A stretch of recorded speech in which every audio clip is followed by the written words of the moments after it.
Google's new mobile payment system, Android Pay, was a marquee announcement during Thursday's I/O keynote.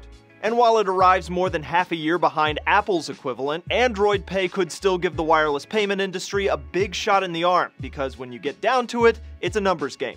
Google says Android Pay will show up at 700,000 retail locations when it goes live later this year, and will play nicely with 13 financial institutions and the 3 big wireless carriers. Android Pay uses tech from Softcard, the joint payment effort Verizon, AT&T, and T-Mobile put together back in 2013.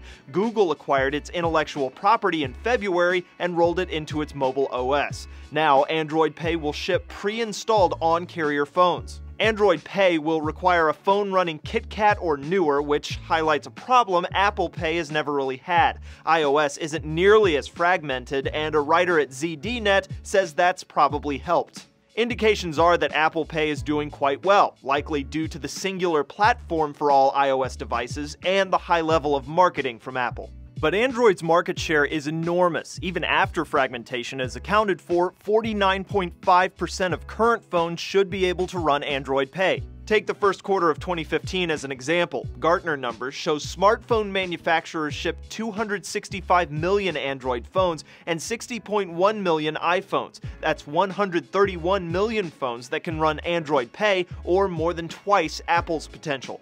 But phones are only half the payments game. You have to have the point-of-sale infrastructure, the card readers, to wave them at. SiliconANGLE notes this is an area where US retail trails the rest of the Western world. That said, the market is expected to take off. Analysis from Business Insider suggests US NFC payments will grow by more than 50% every year through 2019. Android Pay, meanwhile, is expected to launch at some point this summer. I'm Cliff Judy for Newsy, News with the Y.